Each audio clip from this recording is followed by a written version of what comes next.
Japan Station is made possible in part by Patreon support. If you would like to make sure that I can keep bringing you more content like this, then head on over to japankyo.com/Patreon and sign up for as little as $1 a month.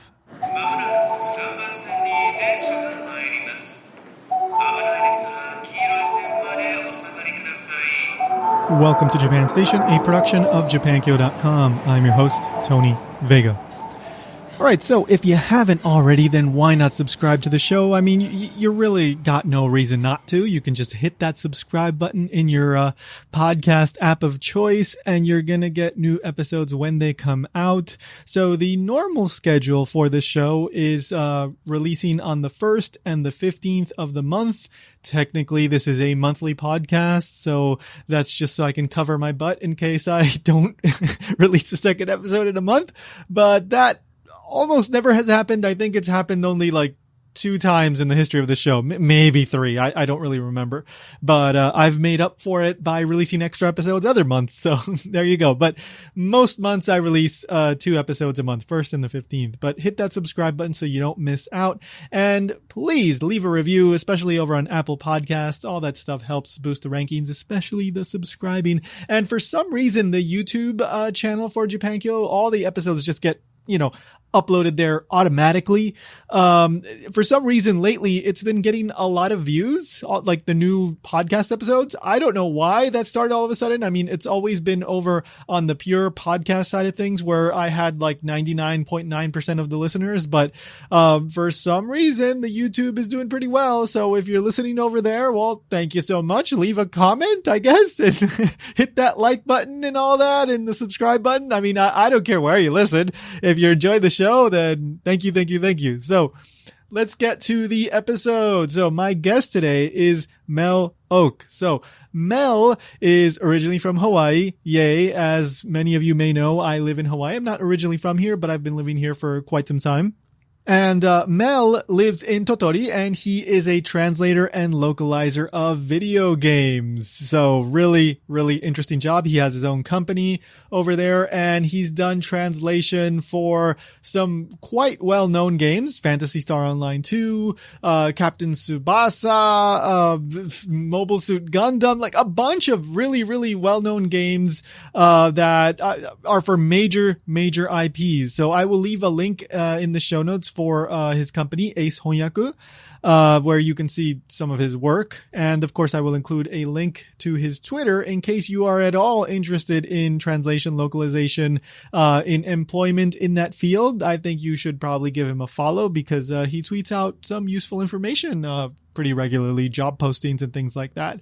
And just one quick note, one Japanese word, I think only one, but the main one that I'm going to bring up here is moji. That comes up during the conversation. Moji means letter, but in the context that you're going to hear it, it means character. So he says a couple times like 5 million moji or 1 million moji. That just means 5 million characters, 1 million characters.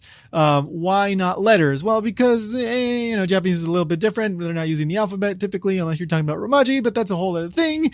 For the most part, a character encompasses everything, right? Like it encompasses the kanji, it encompasses the hiragana, the katakana, and you can even throw in the alphabet there. I guess you could even throw in numbers if you really want to be super, general about it. But, that's why the term moji was used there. So text with 5 million characters in it, which is a lot. All right. So, but anyway, he's going to explain more about that during the conversation. So let's get into it. Here's my conversation with Mel Ok.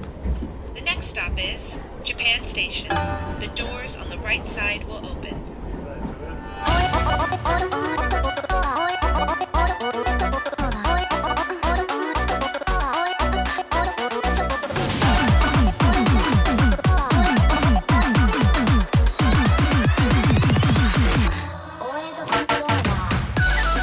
All right, a lot of stuff I'd love to ask you, but so you're originally from Hawaii, right? I am, born and raised. Oh, awesome. That's a wonderful little coincidence. I mean, I'm not, but I've been here quite a while, so it's always nice you probably to, know more about Hawaii than I do at this point. So. I've been away for more than 20 years or so. Yeah. Have you been able to come back recently? The last time I was there was 2019, right before COVID. Oh, nice. Literally in December. It in. Yeah. Oh man. Oh yeah. Well, Hawaii's Hawaii. I mean, the Yeah, weather's still nice. yeah, and everything's still expensive. So Yes, exactly. If anything, more expensive, right, unfortunately. All right. So, but that kind of connects to how you got into Japanese, right? yeah, more or less. Mm-hmm. Born and raised in Hawaii, and with the foreign language requirement in high school, I decided to run with Japanese because Mm-hmm. Mm-hmm. I didn't really have any interest in the European languages. So Yeah. yeah, and Yeah. I thought it'd be I useful if mean, I ever stayed in Hawaii. You know, yeah, definitely is. I mean, I mean, I'm guessing you use Japanese in your job, maybe. yes, I do. Yeah, Oh, daily basis. Yeah. right. So exactly, Yeah. Yeah, I mean, these days, of course, there's very few tourists, but I mean, it right. used to be you'd walk around, the mall, Yep, Alamana, whatever, and it's like yep, you're hearing constant Japanese. yep. Yeah, I mean, Waikiki, all it that. almost So. feels like you've never left Japan if you just hang out in Oh Waikiki yeah, the whole time. yeah. I mean, I was living in Miami, Florida before I moved to Hawaii. So Mhm. coming here and hearing so much Japanese just walking around the street was utterly Right, bizarre to me. right. Little Because Tokyo. yeah. Because like in Miami, it's like you walk around, you hear just Spanish, and then you Ah, come here, true. it's so weird at first, but Right. I love it because I love Japanese, so Hmm. it's great for me. Good stuff. Yeah. So okay, so you got into Japanese in high school, Hmm. and then were you ever thinking you'd get into translation, or was that kind of just a natural kind of you just ended up in that field? I mean, I think going into college, I wanted to work with languages in some manner. So the Mm-hmm. initial idea was to like do business Mm-hmm. in some fashion, but I couldn't get into the business school due to my grades. So Oh. I just majored in Japanese linguistics, and yeah, here I am now, basically. So Oh man! All right, so I love Japanese linguistics. I love hearing that phrase. So mhm. what kind of stuff did you get to study in as an undergrad?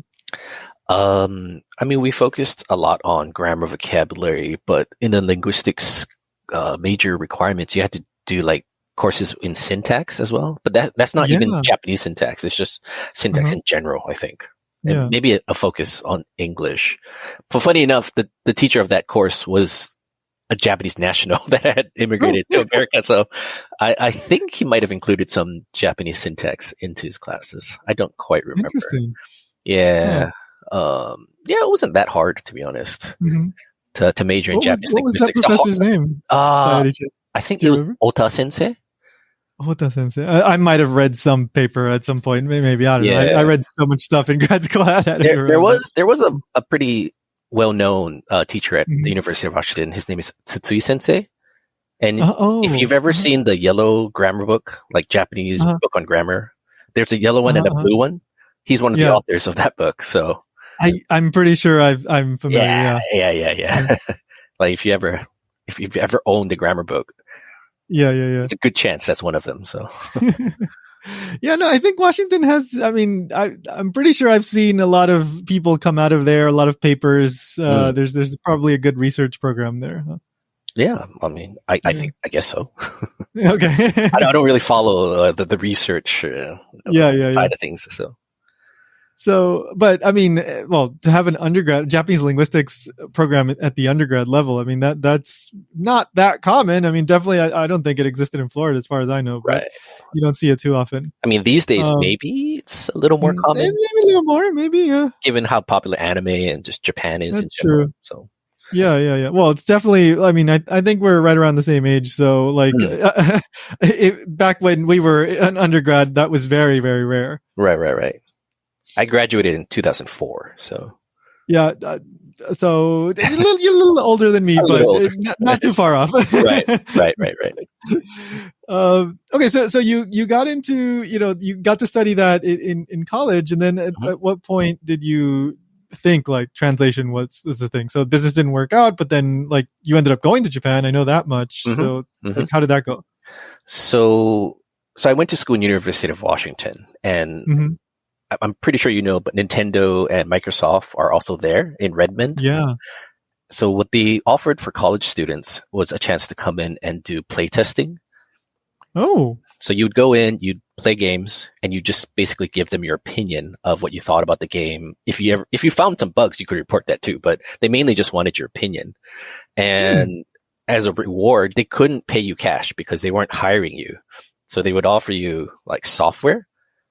Oh. And I don't know if I'm supposed to say this or not, but the trick is you would take the software and then sell it for money. So it was kind of like a side gig. It was kind of basically it's basically like pachinko. Go behind the corner. Well, exactly. Actually, if you found someone that would buy your software, then you just sell it to them because those licenses are worth money. So it was kind of a cool side gig as a college kid. And after I graduated, right before I graduated, I had signed up to a temp agency. And, I told them that I majored in Japanese linguistics and all that. And the Halo 2 team needed a Japanese tester, a QA tester. And they couldn't find anybody. And they were going to test me on my Japanese ability before they hired me. But they were so desperate that the interview was literally one question. And the question was, do you know Japanese? And I said, yes. Whoa. And they were like, come in next Monday. And so that's how I got to work on Halo 2 as the Japanese QA tester for 3 months. And it was that job that inspired me to try to get into localization, even though it didn't happen immediately after I finished that job, but I eventually got there. So, So as the Japanese tester, what were you expected to do? Like read through everything and, just let them know if anything seemed off or strange? So that job, it belongs to the editor. For me, I would test all the strings in game and see if there was anything off. Like I would see the text in context, right? Because a lot of times when we're translating video games, all we get is the text, like literally in an Excel file or maybe in a translation program. But all you get is text. You don't get any images. If you get context, that you can consider yourself lucky, what situation the character is in. At the very least, hopefully, at least the names of the characters. Sometimes they just give you the dialogue and you're like, who's speaking? What's the situation? And it's really hard. And so I remember seeing one mistake where they translated space as Kukang instead of Uchu. And I was like, oh yeah, that's wrong. And so I could point stuff like that out. Yeah. Well, I mean, your Japanese was pretty good if you could tell that difference. Well, I mean, at that level. Yeah, I mean, come on. Pretty basic words, I'd assume. It is. But I mean, let's be honest. I mean, I think your average college student that goes through a Japanese program would not be able to tell that difference. Well, that's maybe. Well, I don't know. I think so. I don't know. Maybe if you do all 4 years and you study abroad, then I think you can do it. But most kids, they do like two years and then that's it. And Yeah, I had no study abroad, but again, I did have that technical Japanese program. So we went through some really difficult words. I imagine. Yeah, that's like genetically modified foods and whatever kind of words that he made us read. So, oh man, So that was a really like interesting, unique experience, and then that kind of sparked your interest in like the localization translation angle, I guess. But you ended up going to Japan. I mean, I know eventually you did JET, right? But you had to like find a way to get to Japan, right? I applied to JET right after graduating, but they didn't accept me because I botched the interview. I was so nervous. And I applied to be a CIR, which is Coordinator International Relations. So it's a bit tough to get that job because, it's like 1% to 2% of all applicants are accepted. There's way less. Yeah. And then the rest are ALTs. So, I actually botched my interview, didn't get accepted. Or, well, I was it called side listed, wait listed? Or whatever it's called. Like the replacement list, basically. Somebody dropped out, right? Yeah. And so that first year didn't go so well. And I decided, well, I want to get to Japan because I don't want to just linger around Washington doing nothing. I was working at Best Buy, actually. Wow. And as a part-time job, just, to get some income. So I came to Japan to teach English because that's what you do if you find nothing else. And you're a native English speaker, you come and teach English for a year. So that's what I did. Yeah. And I reapplied to the JET program the following year. And I was much more confident at the interview, got the job, got placed here in Tottori. which I'm still here now. So Yeah. yeah. Yeah.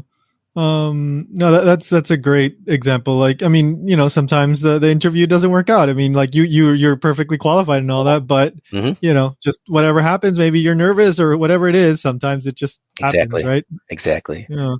I don't know if I would call myself perfectly qualified when I got accepted, because what's funny is I got here and what was it? We had a business trip in 2 weeks to go overseas to interpret for like an international conference that Tottori was a part of.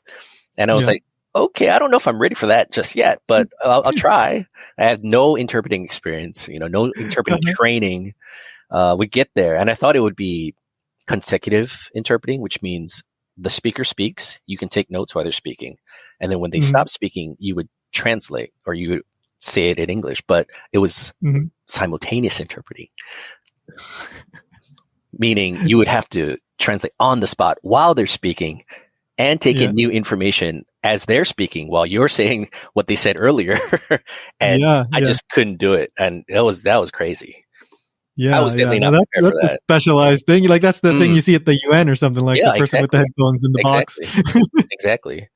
I did take a really short course while on the JET program. I don't know if you did the translation and interpreters course. I remember it, but I didn't. I think I didn't. Yeah, I didn't do that one. I did like a teaching one, I think. Okay. Well, if you did the interpreting course, you would remember, because you get to go to Shiga Prefecture at the end of the course for like a conference. And they brought in professional interpreters, and they brought in like teachers as well. And they ran through some exercises that you could do to practice your interpreting skills. And I was like, wow, if I had that when I started the JET program, I think it would have been much better. But yeah, it was intense. Maybe not to that extreme, but the JET program, I think, is kind of known for like, this is what you're expected to do. And then you get there and they ask you, hey, can you do this? And it's something totally different. They just throw you into the deep end. Were you an ALT or a CR? Yeah, I was an ALT. Okay. Yeah. I mean, I because I was usually the person of the foreigners that could speak the most Japanese.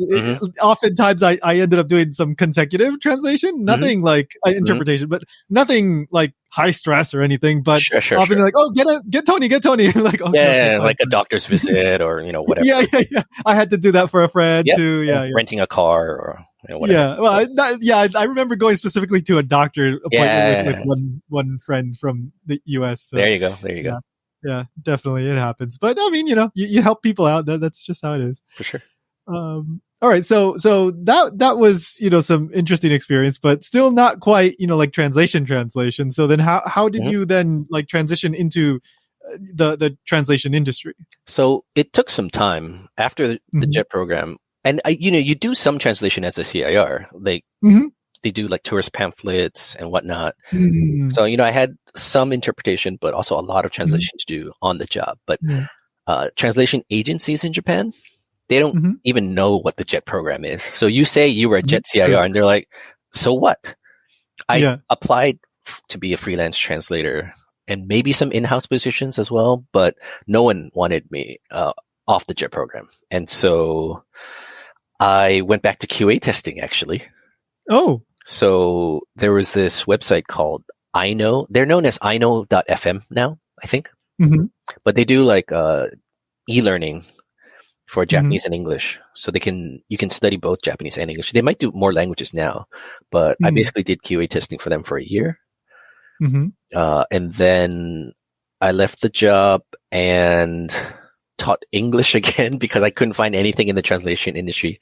And then finally in 2010, a position opened up. I applied and they took me in to a translation company called Intac.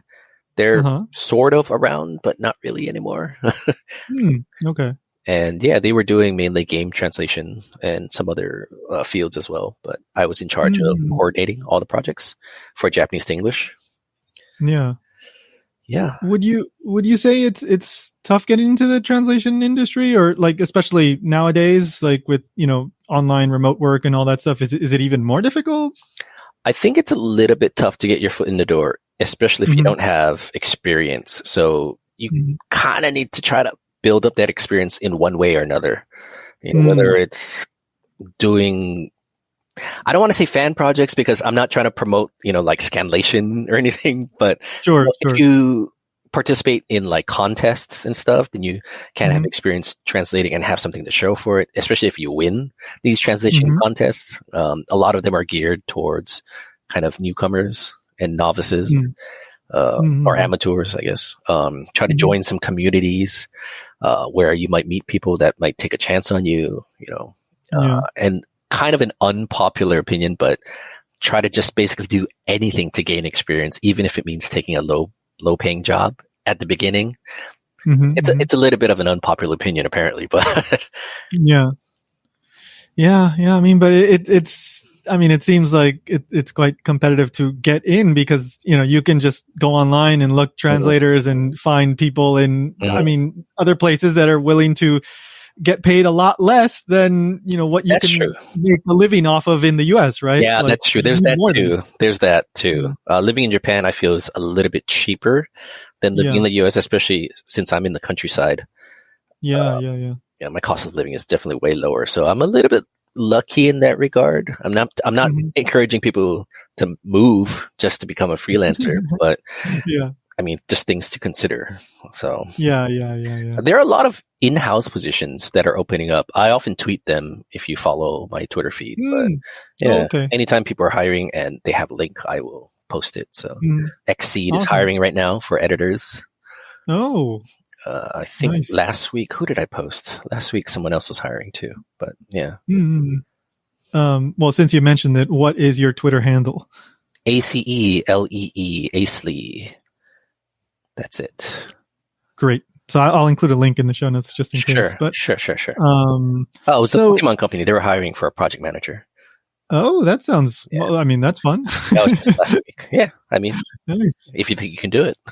Yeah, yeah, yeah. So were you? I guess, given that you were, doing the games back in college, you were into video games, right? Oh, of course.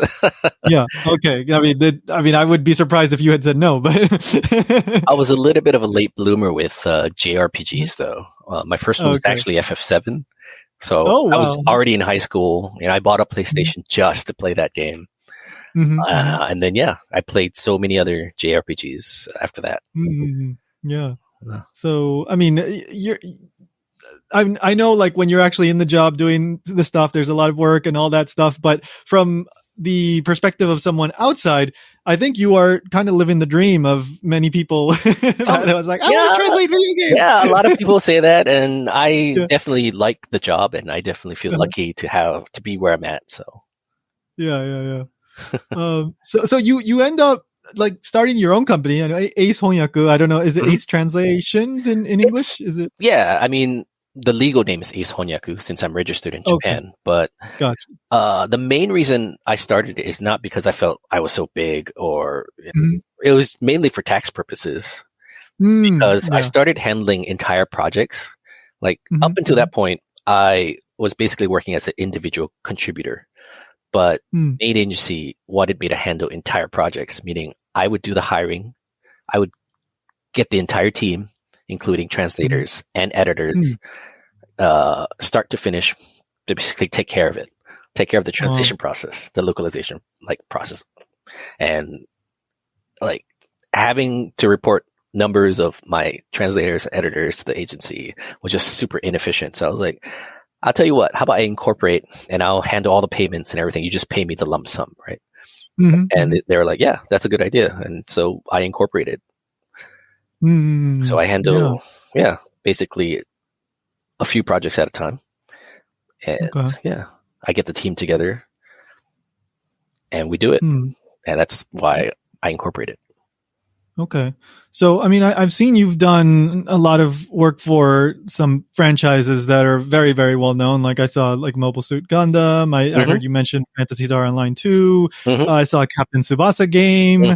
Hmm. So how do these jobs like come? Like, is it via like somebody else that's looking for your kind of services that you offer at your company? Like, Well, or do they contact you directly? well, Like, how does that work? again, I have a main agency that Mhm. basically solely utilizes me for a lot of their J to E projects, Japanese language Okay. projects, and I and that agency also handles a lot of Bandai projects. So if you notice, a lot of the titles you mentioned were Bandai. Yeah, well, not PSO2, that's Sega, but that's Sega. Yeah. Nonetheless, again, they rely on me for a lot of the projects because I come through. I'm not trying to humble brag or anything, but no, but I mean, they wouldn't keep coming back to you if you didn't. I try to find the best people, get the team together, and we take care of things. So. Yeah, they don't want a headache, right? It's like, okay, we know if we pay Mel the money, he's gonna get it done. All right, here you go. Exactly. Yeah. So, all right. So with these big projects, I know, for example, I imagine Captain Tsubasa might not have as much text as Phantasy Star Online 2, but you'd be surprised. I don't know. I mean, it's not as complicated, but there's still a lot of text. There's a lot of story in that game. True. I mean, it is. I love that show, so I know that it can get quite. They basically incorporated the entire anime into the game, right? So right.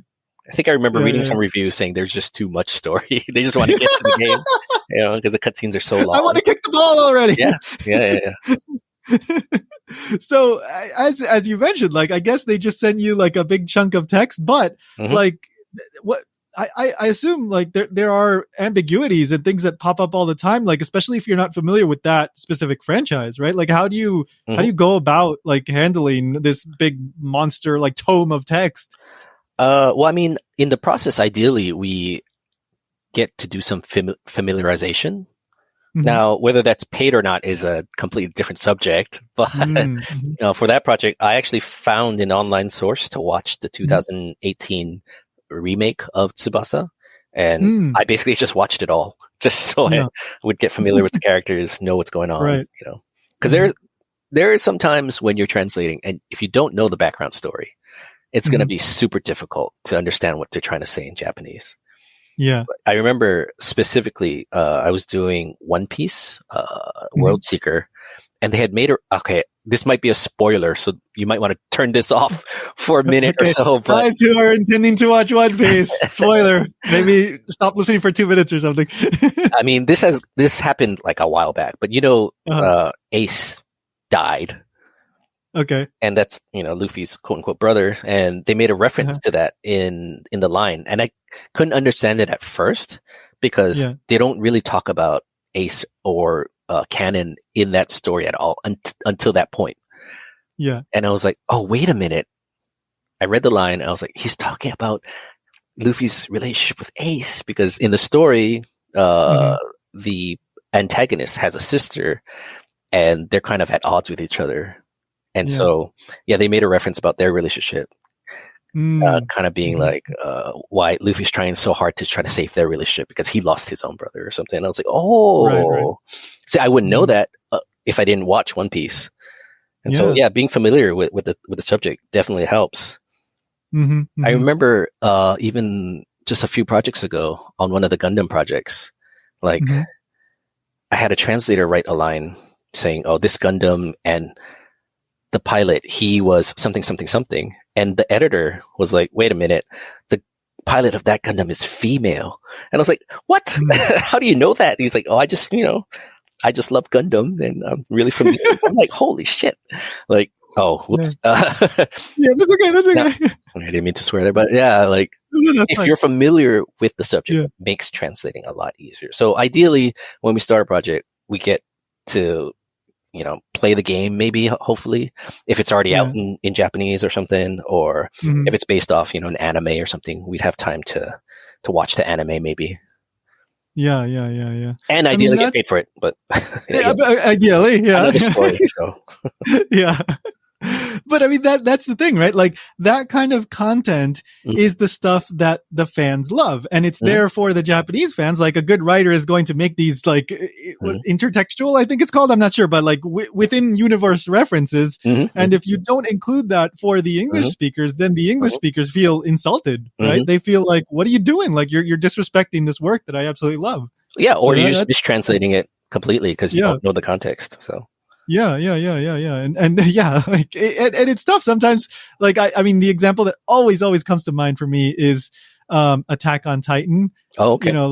the original the Japanese title is Shingeki no Kyojin, which I'm not going to get into the spoilers of it, but the English they had to translate that title before we knew the true significance of that title. So now knowing what that actually means, like the English title to me is just completely wrong and doesn't make sense. But there was no way to know that when that show came out, because they didn't reveal the true meaning of that until like way like towards the end. Right. It's a tough thing. Yeah.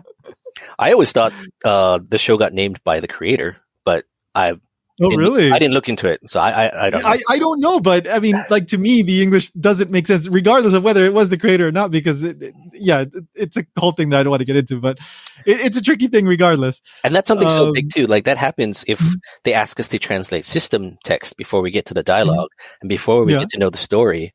And if the title is in one of these lines, like, we can try to confirm with the writer or the devs, but if they're just going to trust us with what we go with and we don't know the story, like, sometimes it's going to be later down the line where we're like, oh, wait a minute, I should have translated that differently. It doesn't even have to be a title. It could be just a single line or something, right? Like, there could be some plot twist a few chapters later, but we're not there yet. And we have to translate this line now because they do everything in batches these days. And, you're on batch 1, and you're like, oh, I think she means this. And then you get to batch like 15. You're like, oh, wait a minute. Can I go back and change that? So yeah. So, like, so with like Captain Tsubasa, Gundam, these are things based on existing properties, and you have this reference usually. But what about like with like a new franchise, something that doesn't have like a pre-established thing? Do they give you some references? Like, this has to be translated a certain way, like something like that? It really depends on the client. I think with my current setup, they basically trust me with whatever we go with. But ideally, they would provide some characterization or profile notes about the characters. And then it's kind of up to us where to go from there. I mean, if we really have questions, we can always talk to the devs and the screenwriters, not directly, but we can ask some questions and wait like 6 weeks to get an answer. But I don't think they usually force anything like that on us. But okay. Because I'm just wondering, like, for example, like a character's name, right? Like, sometimes there's a very specific way that it's supposed to be spelled in English. And, then the fan community is like, no, we've been spelling it this way the whole time. And then the translator's like, oh, they told me to spell it this way. There was a kind of a newish game. It was kind of an indie. It was an indie game called, we named it The World Is Your Weapon. Okay. The Japanese name was Buki Atsume no Monogatari or something like that. But basically, it was a new franchise. There was no existing IP before that.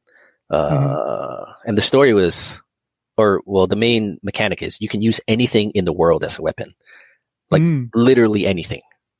That sounds pretty fun. You could pick up your house. You could pick up a patch of grass. Yeah. And anyways, the Japanese names of the main character was Wiko.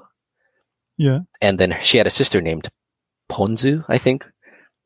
But if you take "we" and "pong," that spells weapon. Oh! And I was like, okay, but that doesn't really work in English. I don't want to name them Wiko and Ponzu. Yeah. And so we tried to come up with some names, and we gave them a few alternatives, but they eventually went with Wiko and Ponzu. Okay. Despite us trying to not, use Wiko, which kind of sounds like Weibo. Yeah. Yeah. It's tough. Yeah. Then the creators, the dev team is like, no, it's got to be this. Like, They can make the executive decision in the end. So you can only do so much, right? Yeah. I mean, there's a game I'm working on now at the same time. I can't mention the title, but they changed some of the terms on us. And I was like, no, it's so much worse. But what can we do, right? So, yeah. Just got to do it. Yeah. So how does it work with like these, games nowadays, right? They have way more text. I don't know. Maybe in Super Nintendo, there were some RPGs that had a lot of text too, but, I mean, regardless, like with these games that have a lot of, text, like do you split it up amongst team members, or how do you handle all that text? It depends on the deadlines, how fast they want it. I mean, ideally we keep the team small. I'd say 1 to 2 translators at most. Yeah. just for stylistic reasons and whatnot. Sure. But yeah, when you have games like PSO2, it Yeah. was like 5 million emoji, Whoa. and we needed to, get it done in a pretty short amount of time. You hire more than 2 translators. So I don't Yeah. know if you've seen the translator list in the credits, but it was like almost 30 people, I think. Wow. Yeah, that's Huh. both translators and editors. It was a lot of people. So, Huh. and yeah, you split up the work. So, And then I guess, is there like a chief editor that has to go over the whole thing when it's done? ideally, yes. Okay. But if you have to hire like 15 translators, you can't just have one editor take care of everything. So you hire a few good editors, hopefully a lead editor to answer questions, I guess. Right. Now normally projects aren't that big. I'd say your typical RPG is 1 million emoji or less. And so in that case, as long as we have enough time, I think 2 to 3 translators and 1 editor could work. But again, it depends on deadlines and all that. So now, is this all purely text games, or do you ever do stuff that then has to be recorded into English with like voice actors? Sometimes they'll ask us to work on games that are going to be dubbed. And in that case, you do have to kind of time your translations as well. So you would say the line in Japanese, kind of estimate how long that took you to say. Oh my God. And you try to write a line that's kind of similar in length in English. Yeah. It's a little bit extra effort for sure. Yeah, definitely. But, if that's the requirements of the job, that's the requirements of the job. The one thing I don't do, I can't remember what it's called, but they will watch the video and look at lip flap and then edit the line to match the lip flaps. I haven't done anything like that yet. And I don't think I could. So. Right. Yeah. I mean, that's a whole other, that's an extra skill set on top of everything. Yeah. So what is like, how long does it take to like totally go through one of these scripts to get it ready for a typical game? So again, lately what they've been doing is, I think in general, they will send you batches of text. So the game's not even completely done in Japanese yet because they basically want to aim for a simultaneous release. True. Or close to simultaneous, like maybe 2 weeks following the Japanese release.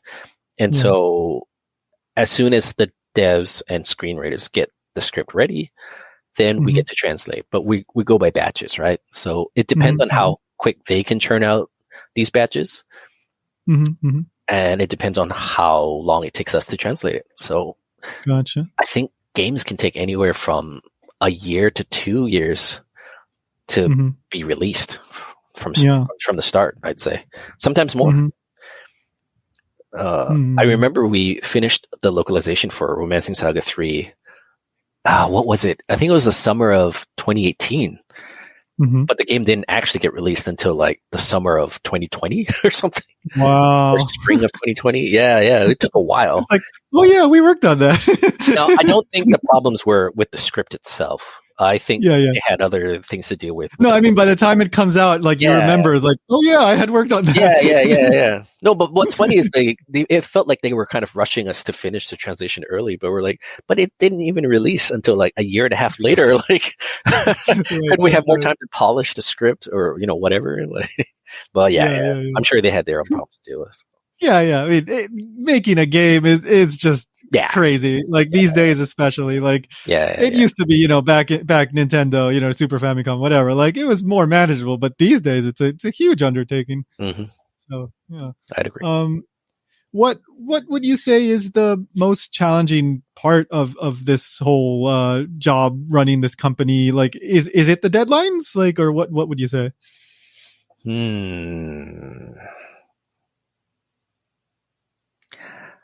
I mean, honestly, finding good people to work on these games is not, it's not that easy to do. And I think that's the most challenging part, I would say, especially with, the kind of low rates compared to other fields of translation.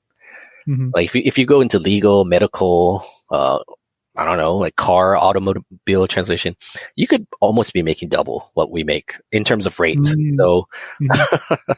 or more, Yeah. or more. I think I've heard triple in some cases, Yeah. especially with medical and patents and whatnot. Right. Um, Right. so finding good people willing to work at, quote unquote industry rates Mm. is probably the most challenging part. Everything Mm. else is just kind of part of the job, coordinating the project, meeting deadlines. That's just all just part of what we do. But the most Mhm. challenging is definitely finding the right people. Yeah. Yeah. Yeah. I mean, once you have a good team, you can trust them, and you don't have to be micromanaging. I would assume so. I mean, that's probably Sure. like any job. Right? But what if another project comes in and Yeah. your best people are already on another project? Then I Wow. need Yeah. I need another team. So Yeah. Uh, so how do you is I assume there's a test, like a translation test or something like that, when somebody comes looking for a job? hmm Typically I Okay. will hand out a trial and see what they can do, and then Mm-hmm. kind of slowly try to work with them more and see how they go. Mm-hmm. I have had to drop people after they've done like a batch or two just because it just didn't meet, standards. So Sure. I'm not going to mention Sure. names, of course, but Oh yeah, yeah. It's but like it happens. Billy Fernandez. Oh my God! Yeah, Oh yeah. no! Hey, how did you know? No, but like, I think I was never thinking that I would really go into translation, but I did try. I was looking for like some extra work, and I did like some online test, and I didn't pass. But like, Uh, what but do you know how they graded that test? Because I know some online no, tests they grade automatically, and that's just dumb. I think it seemed that way because I immediately got a result, so Okay, I'm yeah, not sure, that's so but dumb. I remember during the JET translation and interpreting course, like we had to uh-huh, submit audio files of us uh-huh, doing interpreting, and we also had to submit our translations for some of the translation exercises, and they were so uh-huh. strict in grading because I don't think they were actually reading our sentences. They were just comparing Oh, it to their ideal answer and then marking oh, off really? if was it close Jeez, enough to the ideal answer. And I'm like, come on, man, that's so dumb. it's a robot. Yeah, yeah, yeah. I don't want Oh, to get into it, but I'm yeah, pretty sure the JET program outsourced the whole learning or the whole test thing, uh-huh, and so they weren't. Yeah, yeah, it was just a mess. yeah, I don't know right, how it right, is right, now, but yeah. So then what, like, for example, like somebody approaching like a test like yours, Mhm. what do you have, like some sort of advice, or somebody just trying to get into the industry, like what would you tell them? Some general advice for Mhm. getting into the industry or taking trials. Those are Yeah. two different things. Let's start with the trials. Okay, for trials, you want to take a look at what the text is. You want to, Mhm. determine if it's system text, whether it's Mhm. dialogue, and you want to Mhm. decide which tone you want to go with. If it's system text, obviously, you don't want it to be too casual. You want to Mhm. be pretty consistent and accurate with the Mhm. terms and words that you use. And of course, with dialogue, you can be a little more creative. And if you take a lot of liberties, you might want to leave some comments on why you Mhm. decided to translate a line that way, especially if you Mhm. deviate from the source a lot. Yeah. Mhm. The thing about translation is, when you work in dry fields, it can be pretty much a one-to-one. If you put a really, really dry sentence into Google Translate that needs no context, it's likely Mhm. going to give you a pretty good result. Yeah. A sentence like, I don't know, the sun is yellow or something, right? Like there's Mhm. no room. I shouldn't say there's no room, but like you don't need to be Mhm. creative with something that's super dry. Yeah. Um, but with dialogue, you definitely want to give it more character. You want to give it more spice. And if you do a lot Mhm. of that, definitely leave some comments for, the Mm, creator to okay. look at. Mhm. Mhm. Um, and then for getting into the industry, I mean, I guess it starts with trying to get the experience first, right? Just finding a way to get some experience. hmm Definitely Yeah. your Japanese level has to be high. You have to Mm. be a good writer. Mm-hmm.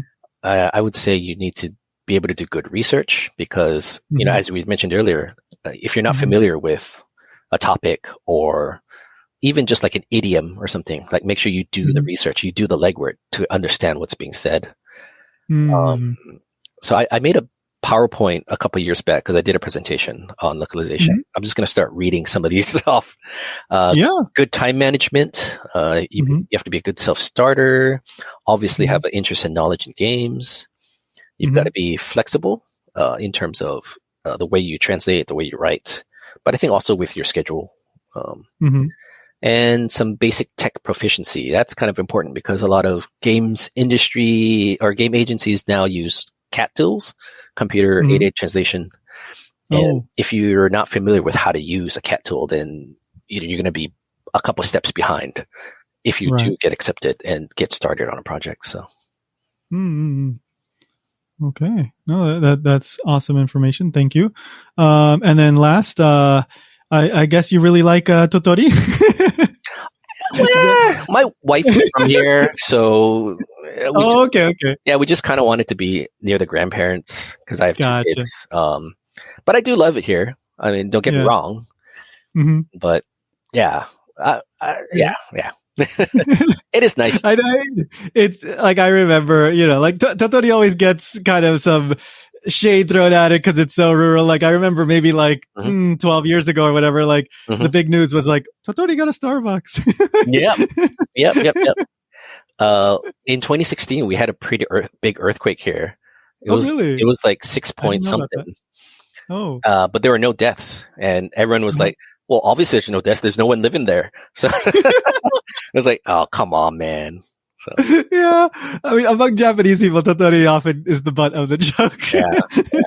It is nice here. We have good food, we have good fruit, good weather. I mean, I can get to the beach in 20 minutes, and then we're surrounded by mountains too. So yeah. I know. They're known for crabs, I believe, right? Crabs, bears, watermelon.